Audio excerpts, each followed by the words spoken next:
Здравейте! Казвам се Обена Симеонова и съм психолог и бахов терапевт. Днес ще ви запозная с магията на цветята. Вярвате ли, че съществуват вълшебни капки, които ще ви помогнат да се справите с стреса, страховете си и всичко, което ви тревожи? Цветотерапията е позната у нас и като бахова терапия. Това е естествена, уникална лечебна система, разработена от доктор Едуард Бах, английски лекар и хомеопат.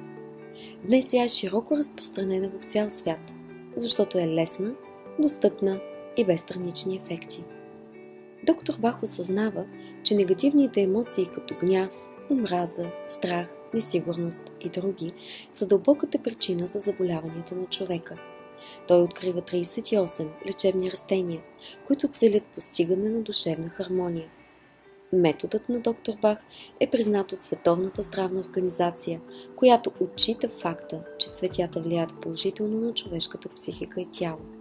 Всъщност, цветята и растенията са използвани за лечение от хилядолетия. Този дар от майката природа е открит още от древните общества, които умеели да лекуват чрез целителната сила на растенията. Точно този опит използва и доктор Бах в своята работа. От малък той изпитвал огромна любов към природата. Често прекарвал времето си, разхождайки се в гората, щастлив сред своите приятели, цветята, дърветата и птиците. Той бил изключително състрадателно дете и често си представял как лечебна енергия тече през пръстите му, за да изцелява всичко, до което се докосне. Мечтаял си да открие система, която да лекува всички видове заболявания.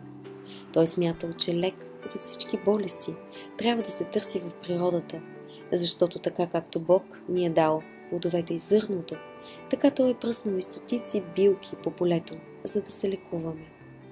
Заради любовта си към хората, доктор Бах завършва медицина и става лекар. Наричат го вторият Ханеман. За тези, които не знаят, доктор Ханеман е бащата на хомеопатията.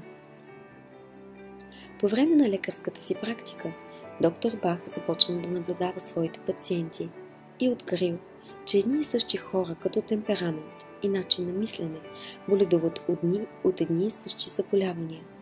Един тип хора, например, страдат от болки в ставите, други пък имат проблеми с сърцето, трети имат мигрена. Така той класифицира 38 типа мислене, които след това намират цветни лекове. Разказва се, че Едуард Бах имал силна интуиция, с помощта на която откривал лечебните растения. Той имал способността, докосвайки се до дадено цвете, да усеща вибрациите и да знае за какви физически и психически състояния то ще може да помогне. Имал и специален ритуал за събиране на цветовете. Ставал сутрин рано, изкъпвал се, обличал чисти бели дрехи, медитирал и чак след това пристъпвал към направата на есенциите. Избирал най-хубавите цветове от дадено растение. Внимателно откъсвал само цветчетата, като поставял между пръстите си листа, за да не предава собствената си енергия на цветовете, и ги поставил в стъклена купа, напълнена с чиста, бистра вода от планинския поток. След това оставил цветовете на слънце, за да отдадат силата си на водата. Така, към тази лековита магическа вода, той добавил малко алкохол, за да може да се запечата духа на цветето във водата. Есенцията вече е готова. Имаме 38 вида есенции, които отговарят на 38 типа човешки модели.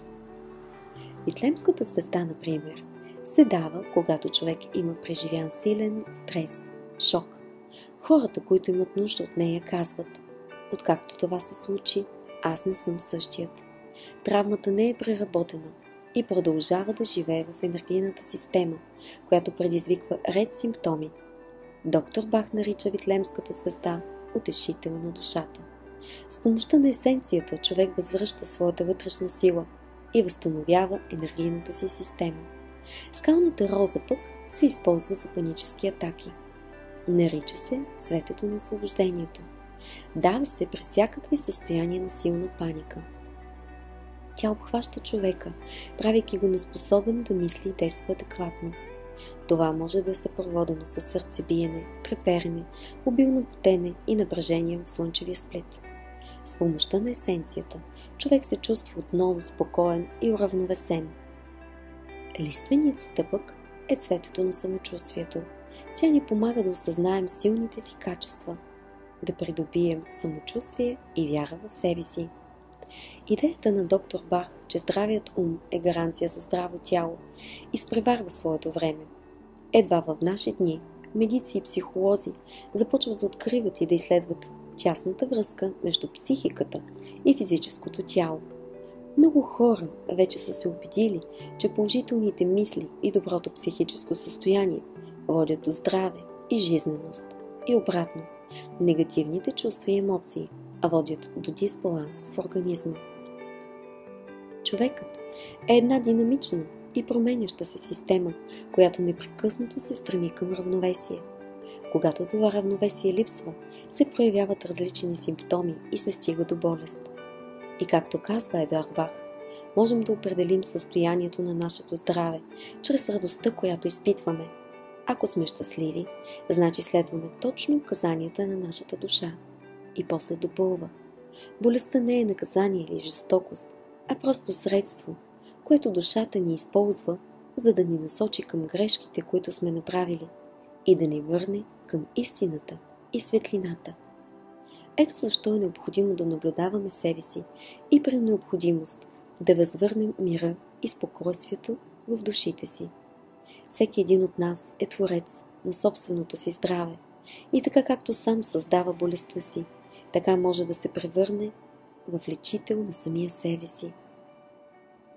Когато си даваме сметка, че истинската причина на болестта се намира в нашата личност и е под наш контрол, можем да живеем без страх и притеснение, знайки, че средствата за излекуване се намират в самите нас. Едуард Бах.